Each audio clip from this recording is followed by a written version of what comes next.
Well, thanks for tuning in to these devotionals.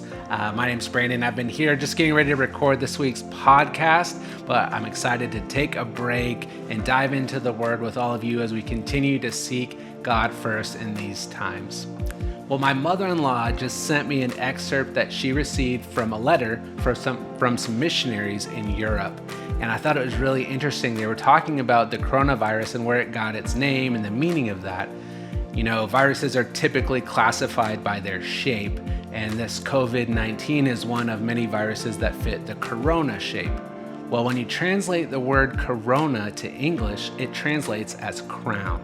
And isn't it interesting to see how this virus has kind of taken on that crown and almost taken the role as king over some of our lives, imposing its way upon all of us? Well, friends, I'm excited to stand before you today and say there's only one true King, and that's the King of Kings, the Lord of Lords, our King, Jesus. And we can rest in the fact to know that we serve someone who is truly in control of everything.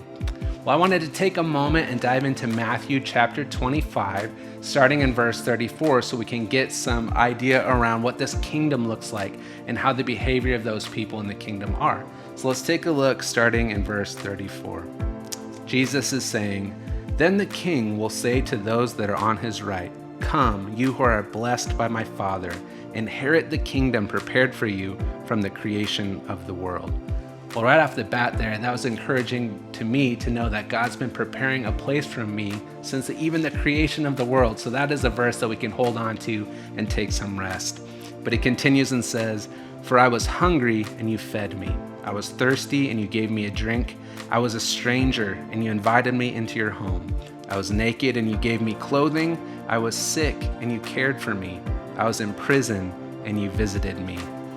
Well, Jesus goes on to talk about how the people that heard these things will respond to him, "But Lord, when did we do any of those things? I don't remember giving you food when you were hungry or caring for you when you were sick." Well, he answers them in verse 40 saying, "And the king will say, I tell you the truth, when you did it to one of the least of these, my brothers and sisters, you were doing it to me." So I feel like, friends, this is the time when people are experiencing fear, when they're experiencing trouble, when they have real needs. Yes, we need to take proper precautions. We want everyone to stay safe and be healthy. But for those of you who are able to take a step, how might you serve someone in the way that Jesus is talking about in this passage? You know, in the past week, many people have lost the opportunity to be able to provide food for their families. So Central is stepping up and partnering with some local organizations to open about 6 food pantries all across the city a day, 4 days a week, just to try to get out there and meet a need.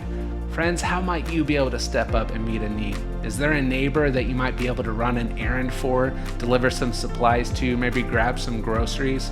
Maybe for some of you, it's just being a voice of encouragement and kindness in a time when I feel that so many of us are just reading and hearing things that are so negative. Whatever it may be, I encourage you to take a moment and think about how you might help people, even the least of these, in the way that Jesus commands us. Well, I hope you hold on to that as you walk into this week, and we look forward to connecting with you again tomorrow.